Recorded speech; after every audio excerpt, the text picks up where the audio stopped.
Hey everyone, welcome to Thursday Night Saws. Tim Ard here. Hope you're doing well. We uh, we have been getting a little wet today. Came back in from Andalusia, Alabama. Finished up yesterday evening over there with Power South, and got up this morning and drove the RV back into Rome. We are trying to get everything kind of cleaned up, checked out, and all.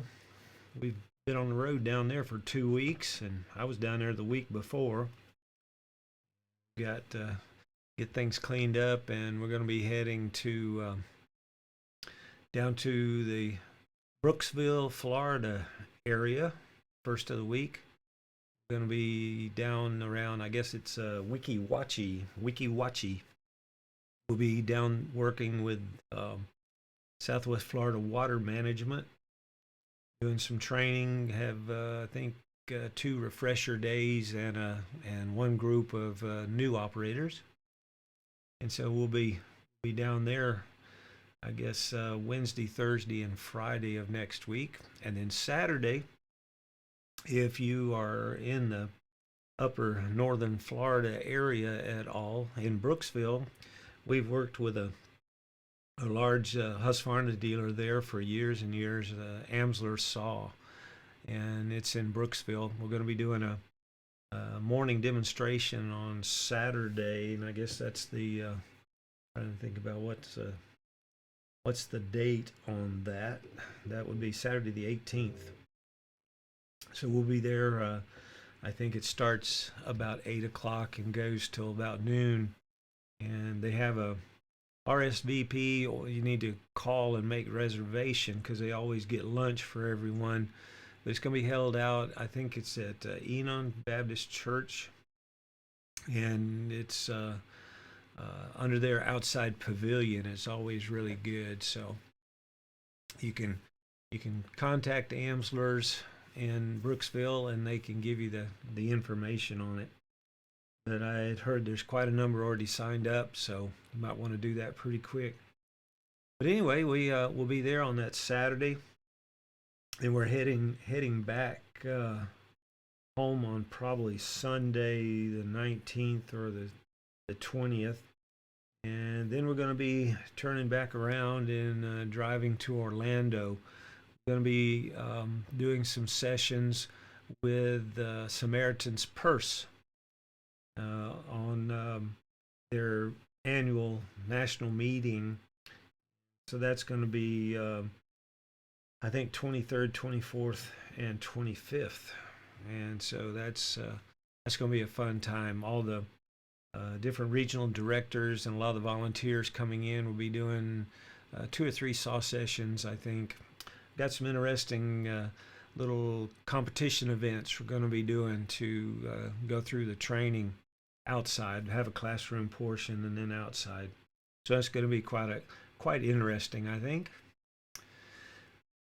So hope all the sound and picture are good tonight. It looks like we've got pretty good service, hopefully.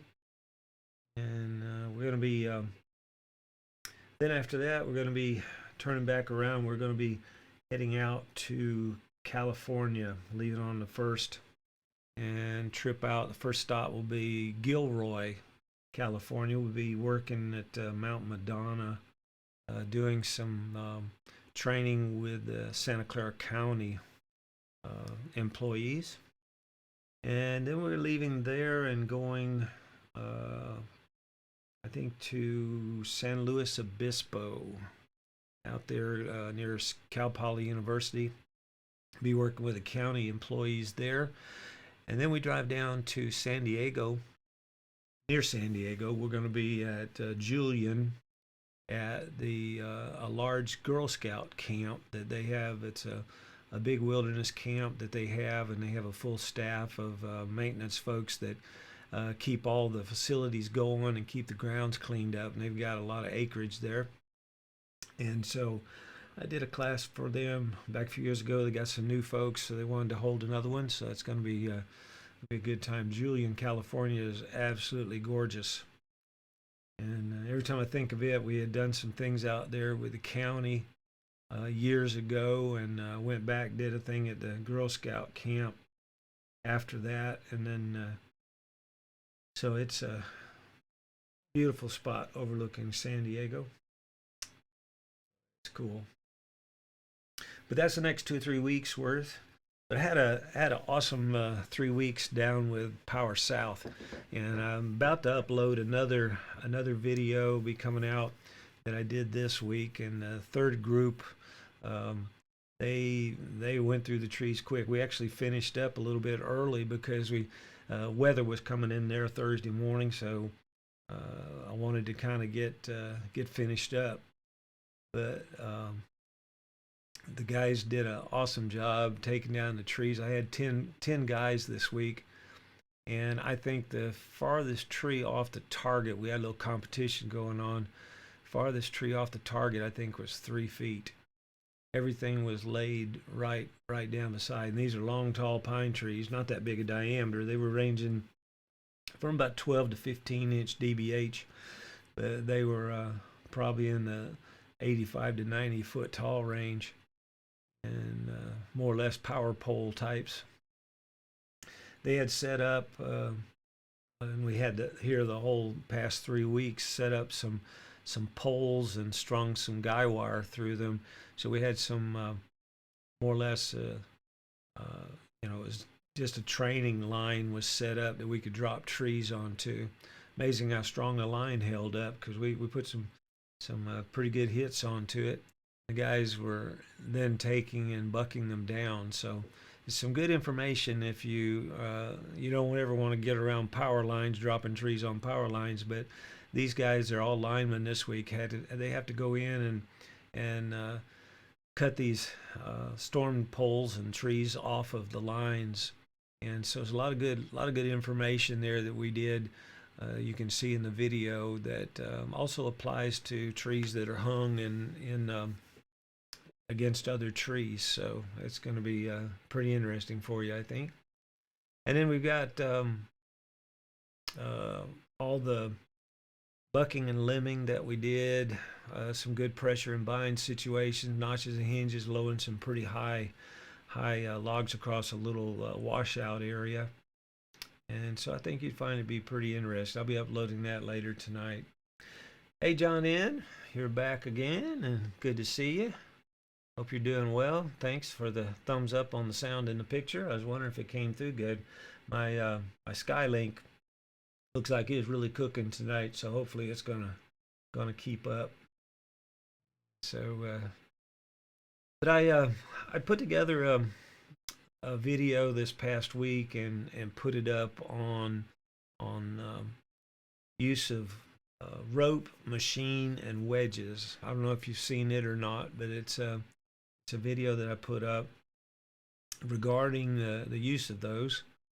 And so many times over the past few weeks, I've heard of different injuries and things from struck bys that have taken place. One of them with the rope, another with a machine, and it's also possible with wedges too. But the importance of directional felling and taking information to put together a plan is to be able to hopefully steer trees that are being felled away from limbs and different situations that can cause struck bys. And so that's hopefully that video offers some little bit of ideas, some thoughts for people to think through, because it's very easy to think that you have power with a rope or a cable or power with a machine and be able to push or pull a tree through crowns, tree crown and stuff like that, and be able to work safer. But ropes and machines are just simply tools, as well as wedges, that you can use to move the tree in the direction you need, or in some cases pull it through it. But you have to recognize that limbs that come in contact with other parts of the canopies can break out, come back down to the sawyer's area, and you can look at it a little bit closer and maybe be able to steer things away from that. So that's kind of the idea of the video.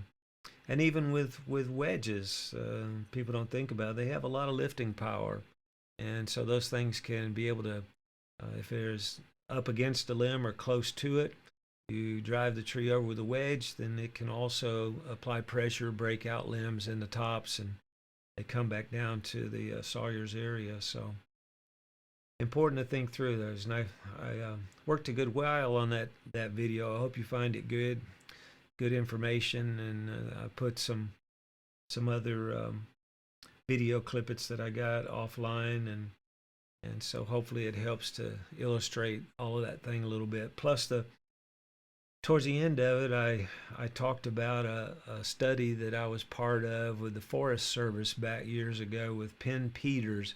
Penn Peters was a risk manager and safety consultant with the U.S. Forest Service, and he basically was studying the effects of struck bys and how they were made and how we could possibly overcome them or reduce them in the workplace. And so he did a great job putting it together, and so it worked out on the study, and hopefully you can pick up some things off of what I said on the video. I had one little video.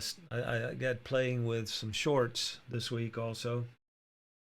I had one just a little short, about 15 seconds on pine trees, and I still have not figured out exactly how YouTube's algorithms and all that stuff works, but it had almost about 4,000 views. But I think most of it is on those shorts. They just kind of click on them, you know.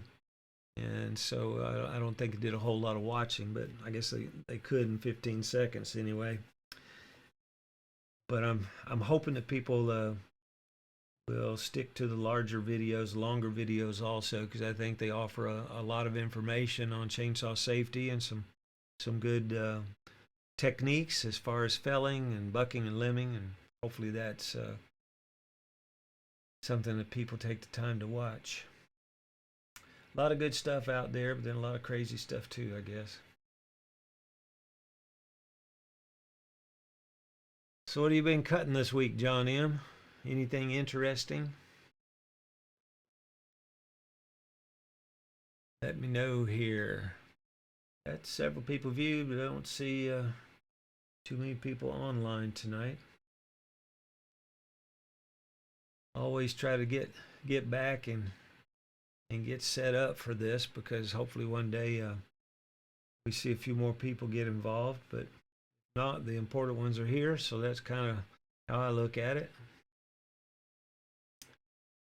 But I do have a lot of people that come back and look at the recording of it, so that's always good. So answer some questions and things. Looking for some new topics, whether it be on techniques or some different cutting situations.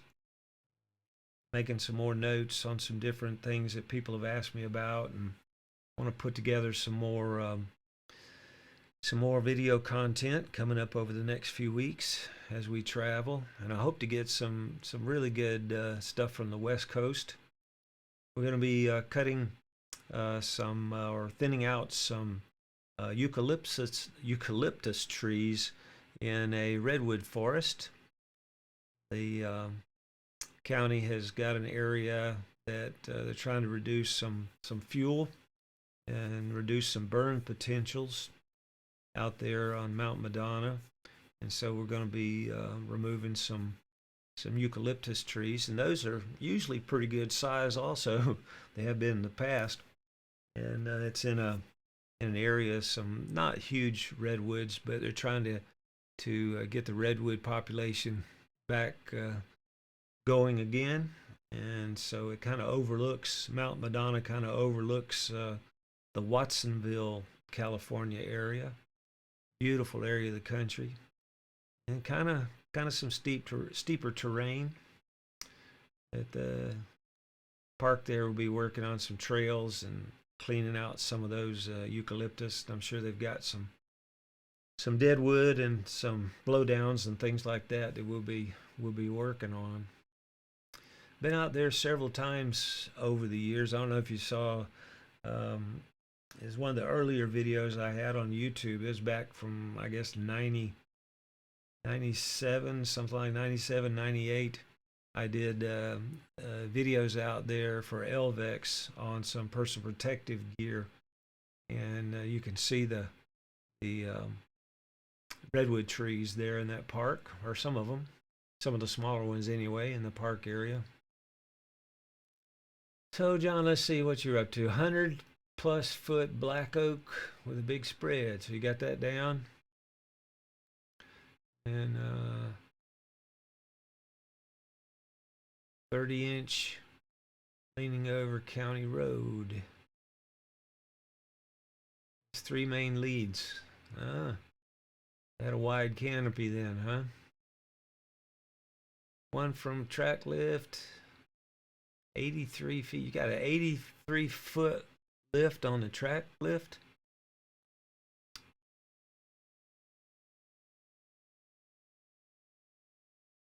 That sounds like an interesting one there. Let's see, climbed out after that. What kind of track lift do you have? 83 foot high. Is it pretty stable? It's got the, I guess, the 4 feet. Hey, Patrick Pollard, how are you? Yes, I saw the video on Jed, and also another follow-up video, I guess, from West Coast. And so, yeah, that was a terrible thing. He was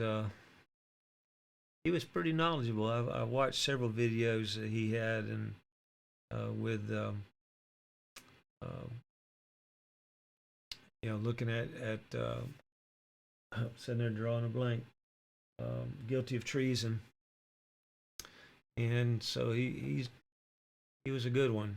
I hate to hear about what happened there,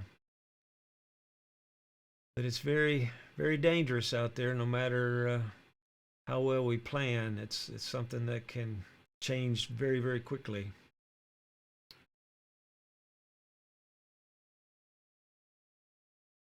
This week, working on the trees on the line with these linemen. That's a tricky situation. And over the years, and how I got started on this was some work that different right-of-way and stuff after Hurricane Katrina, looking at different ways. And basically, Soren and I, had worked quite a lot with hangers in all of our programs over the years, working with hangers to get them out of, hung against another tree.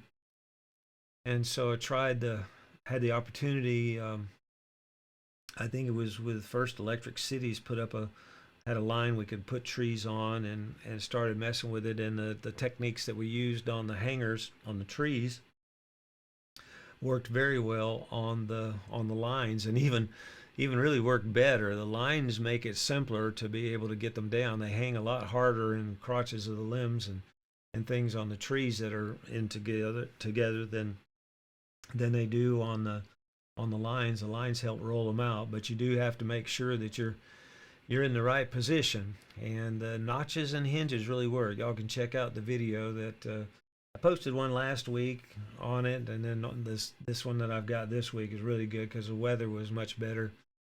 And so there's really good pictures of how the hinge can work and notch can work to be able to stand the tree back up to the line and then roll it off. So it worked really good. So that lift is pretty stable, huh? Even at 80 feet. I don't know. I'm kind of scared of heights anymore. You get older and you get kind of scared of stuff. Platform's better than on a rope for me, that's for sure. But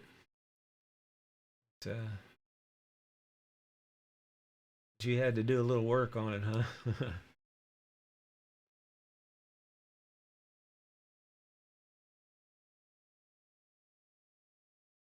It's made by CMC.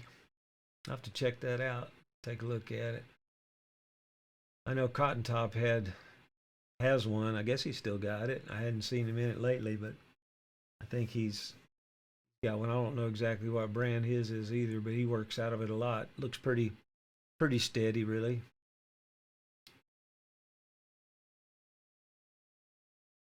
See, Patrick's interested. You teach me all day, and then you hear a story about an experienced arborist. Yep.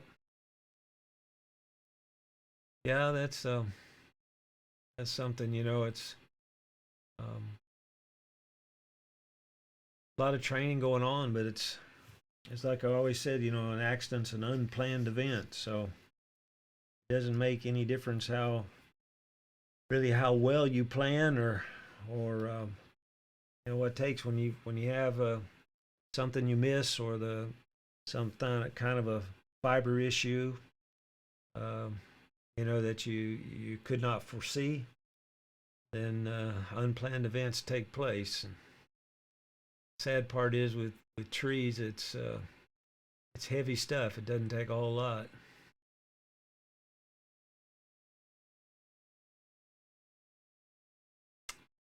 I had a fella. I guess he's not all that young. He's probably late 30s or 40s.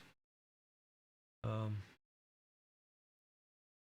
couple weeks ago, and he had just gotten back to work. He had a limb hit him in the head, and he kind of was doing some work on a tree for a friend, and came back and hit him. And he's definitely a believer in hard hats now, but he had never really ever used hinges until a couple weeks ago. Got to see that, and then working on a line with him too. And I learned so much myself when you have guys who have experience for several years. He had been his father has a tree service, and he had been working in it since he was old enough to get out there. A lot of experience there, and so it's just something how people make it a long time because of their good planning processes. But then that one unplanned event happens that they didn't foresee. And that's where personal protective equipment and maybe slowing down and taking a little bit more, or finding another tool or equipment or whatever to be able to reduce those chances. So I hear about them every week. That's something that kind of gets with me sometime, and because it's I hear about guys who have spent their majority of their lives in the woods and up and down trees, and next thing you know, you hear about them getting injured or killed. Have to keep preaching it out there, though, to the planning processes. Yeah, Patrick, I got the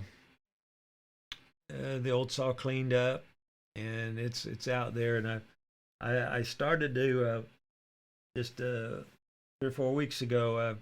I started to try to start it up, and then I said, well, I'm not going to start it right now. I didn't have enough time. I had another couple saws I was cleaning up and trying to get the RV ready to hit the road. But I'm going to do that before long. I've got it all cleaned up. All I got to do is put some fuel in it and start it up. So I'm hoping that it starts in just a few pulls, but it's quite a keepsake.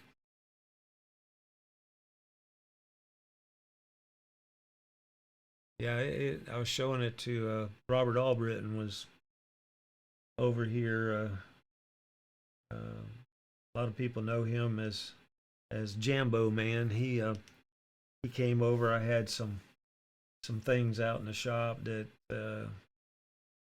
I figured he might be able to use. So he came up one Sunday afternoon, and we kind of dug around through some stuff, and I was showing him that saw. He was liking it.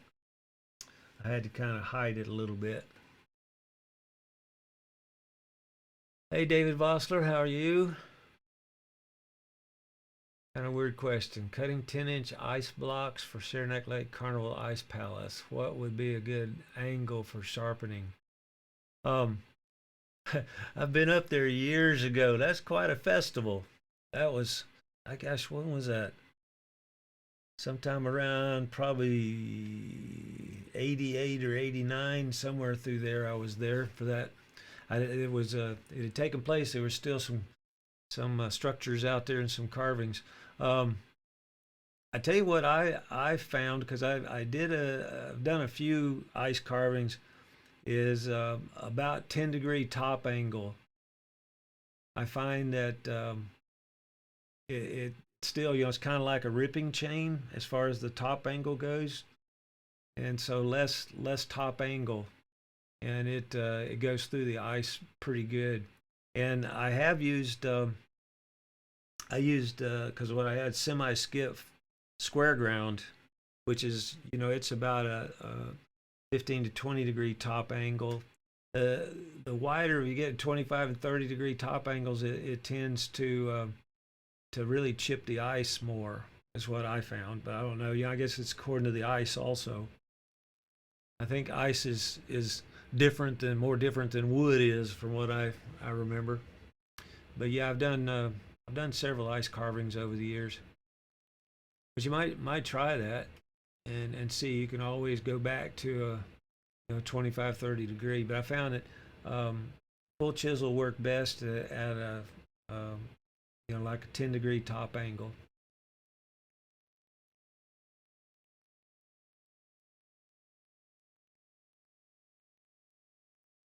Hey, David, how are you? I hope the missus is knee doing good. She up and about now. Let's see. I finally got to sit down at the computer to say hi. Saw a bad stump this week. That was an urban tree removal. Oh, I don't know if they felled it or took down with a bucket. The stump was a match cut V. Something I saw loggers. Yeah. Match cut's still pretty common in some parts of the country, David. Um, was it a crane removal by any chance? A lot of times you'll see them. A lot of arborists use a V cut, basically, if they've got a crane in the tree.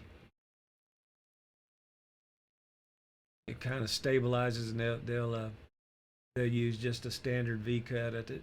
But the V cuts used to be really prominent when you get into high dollar hardwoods. Even I remember back down in Mississippi, Louisiana, working with Anderson Tully and some of them down there, that the cutters were using the V cut. Not a lot of control, but they felt like it didn't split stuff. The biggest thing is residual site stand damage.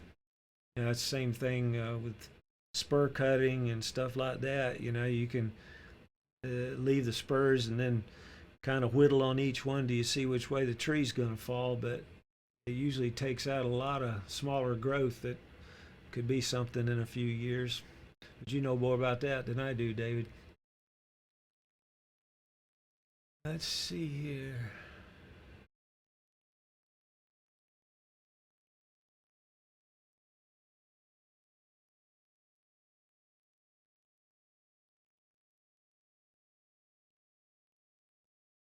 Let's see.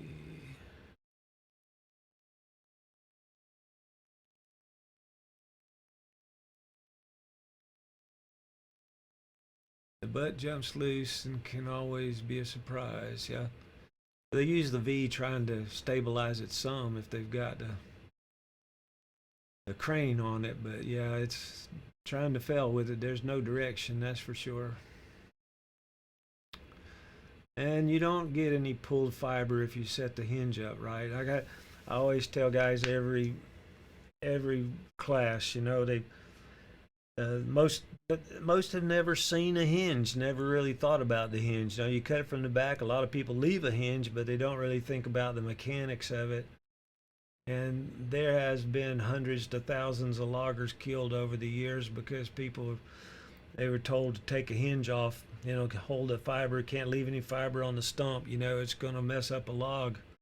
But it wasn't the hinge that caused it, or the holding fiber. It was because the face notch wouldn't allow the hinge to work. That's what causes the pulls and the splits.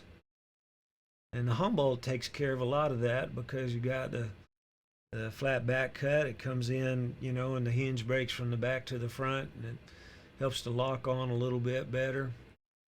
Those that try to use common notch and stump shots, you're going to have a lot of pulled fibers. Let's see, the butt jumps loose and can always be a surprise. Yep. Yeah, I saw that grandmother doing the cut, and that one's been around now for a couple years, David. But I don't see how in the world. I don't think that end of that tree, when it flipped up, I don't think it missed her head by more than a couple feet. She's got another one too that I don't know. I think it was before that one. I remember to where she was sawing, and I don't know. She jerked the saw out, almost got her leg on that one. Yes, it does make you appreciate a hinge if you understand it.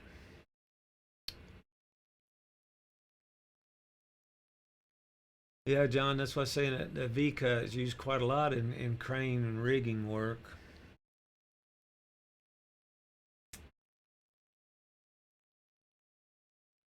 Well, that's good. She's got her 8 weeks checked up and driving again, so you're not chauffeur as much this week, huh?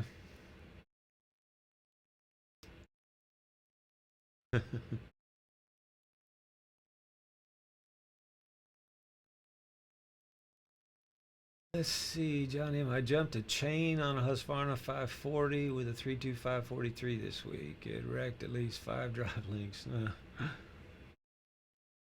I don't know.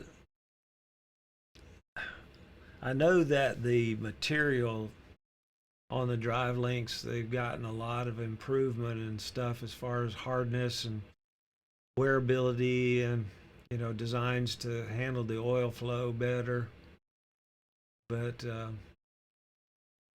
that narrow drive links on a 3/8 extended pitch or Pico, I can kind of see that. But on the 325, that's pretty skinny, lightweight. But I guess they've got it as hardened as what you'd have on 50 or 58. But 325, if you sharpen a little bit aggressive, it'll lift off the bar pretty good with a 14 or 16 inch. And what I see with the DOTs have gone to a lot of pole saw use, and the newer pole saws with either the Pico or the 325 with the 43 gauge. They go in and somebody asks them, have you tried the new chain or whatever, and they've got a older 14-inch bar on their pole saws, 50 gauge bar, and they put that 43 gauge on there and get about halfway through the limb, and it's going to be binding up with you, kind of like having a 50 gauge chain on a 63 gauge bar. And I always tell them it turns it into a pole saw swing really quick, and it does.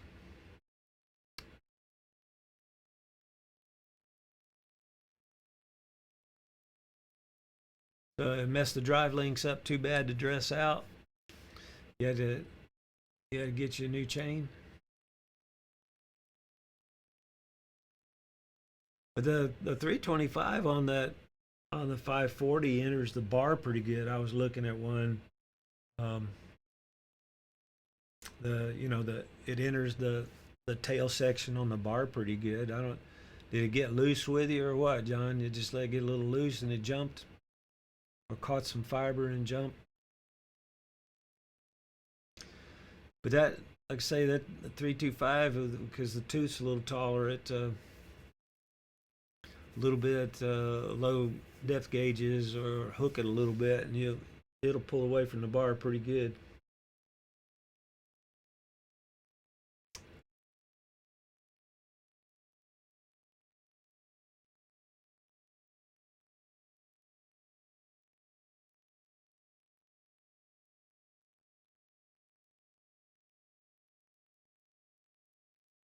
Yeah, David. If there wasn't a crane around, that's it's just I guess it could have been that they worked it down from the top and got just ready to drop the stump, but that's a little bit of a hassle to cut the V. Was it a real deep V on it, David, or was it just a very shallow V, just trying to get rocking from left to right? Because that's kind of what I saw all the time on the hardwood stuff down in the lower Mississippi and Louisiana with the hardwoods. The guys, they would cut pretty high stumps with it too, and so I never forget first time I went down there. I was able to get them to do some other training classes, but the first one I did down there was kind of a demonstration, and it was with Anderson Tully Hardwoods, and Mr. Anderson was actually there at the demonstration. It was kind of a appreciation day for the employees, and they asked me to do a little safety talk and fell a tree, and they had picked out a tree for me, a big cherry bark oak, and that tree was, I don't know, probably 26, 28 inch DBH, something like that. But I bet it didn't have a knot on it for the first 40 feet. And there was a large pine tree right beside it, and all of them around, and I went through my talk, face notched and all that, and cutting it right at the ground low, because most all the stumps that I had seen them cut, were match cut, B cut, and then high stumps. And so I went low on it, and I didn't steer it away from this one larger limb far enough on the pine tree. And that cherry bark was so straight grain. When it went over about, I don't know, 12, 13 feet or so probably, and it hit that pine limb, and it gave enough twist. That cherry bark oak split up probably, I guarantee it was close to the total 40 feet, right down the middle. And I never forget Mr. Anderson. I felt really bad. I was apologizing to all of them, and some of the guys were kind of snickering, that were the woodcutters, that were the tree fallers that were there. But I said, I should have aimed it away from it a little bit more. And Mr. Anderson he said, son, he said, you're not in control of it once the tree leaves the stump. So I said, Mr. Anderson, I like the way you think, and I appreciate that confidence, but I think I could have kept it from splitting if I'd have just aimed it right. But that was a very straight grain tree. But that was a few years ago too.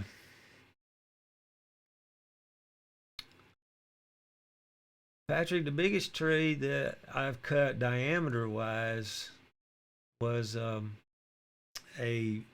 think it was red oak was what it was. It was up in Illinois.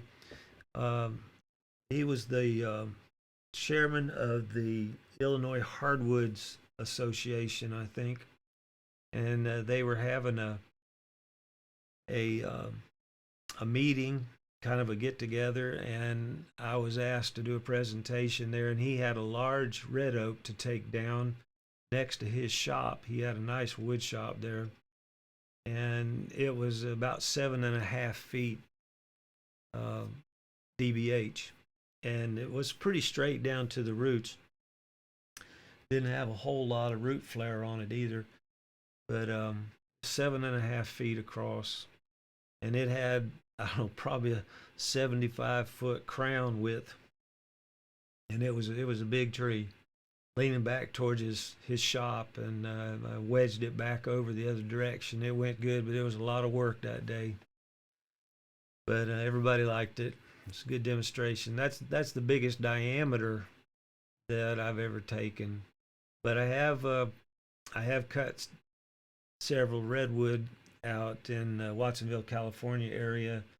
It was on a 100-year thinning that we did, and I was actually had a group of Husqvarna uh, people that I was training, and that was a plant that was done on coastal redwoods. That was 1901, and it was Cal Poly University land, and they were going through a 100-year thinning, and a logger they had in there doing it, and we were able to go in, and we cut about 20 trees off of that sale, and they were 72 inches across and 153 feet average height. And so we were helping out the logger laying those down, and that was on a 100-year thinning. So those things they grew. Some of the rings, I mean, they were all the way from the start were 3/4, half inch, 3/4, and better. And so that's the tallest that I've cut, 153 feet roughly. But I'll be back out in that area again in about 3-4 weeks. So I don't know, maybe another big one somewhere that's died. Yeah, David, that cherry bark oak was something I will never forget. And Mr. Anderson, which he was one of the co-owners, of the hardwood company. They're still going on today. But he was a real nice guy to say what he did. That's for sure.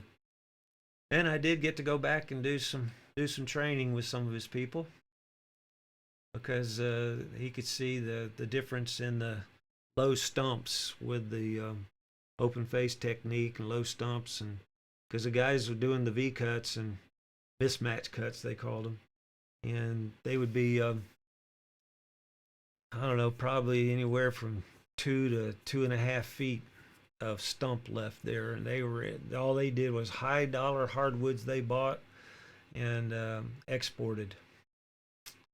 So that was a big hardwood company.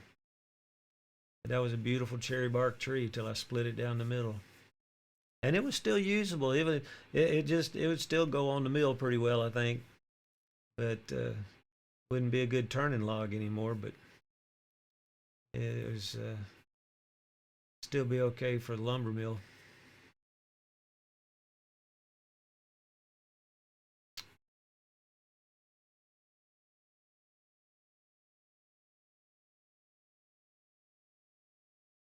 Well, folks, I'm gonna probably check out of here pretty quick, but I did want to pass along to you, if you haven't checked it out already, I've got a podcast series that I started up. It's on Apple Podcasts and Google Podcasts, Along the Forest Apps Road, talking about weekly journeys and travels and training. And so just some things to keep up with there that you can kind of listen to on your phone or car, whatever, and where you've got podcasts provide. And also check out the latest videos. And I've got a new handle that's on the YouTube site, just at Forest Apps, FORESTAPPS, with the @ sign in front of it, and that'll take you to it. So check out all the videos on there, and then please tell your friends and subscribe, share the information, get as much of the chainsaw safety as we can out there. It helps to keep the channel going too. And so try to stay busy, and every week take some video and get it back up there, and hopefully you find it to be something that you can glean something from as you watch through it. Thank you, John. Appreciate you coming by again tonight, and If you have any ideas on stuff you'd like to see videos on, please send me an email at info@forestapps.com, or leave something on one of the videos and I will do that. And thank you, David, for dropping by. It's always good to hear from you. I so much appreciate your videos and watch those, and I like all the other stuff you do on the engines and stuff too. And tell the missus to take it easy and keep recuperating there on the knee. Be back jogging for long. And y'all have a great weekend. Oh, Patrick, I see your message there now. I used a it was a I think it was Husqvarna 385. I think he had there. It had a 32-inch bar on it, and that's what I used on that.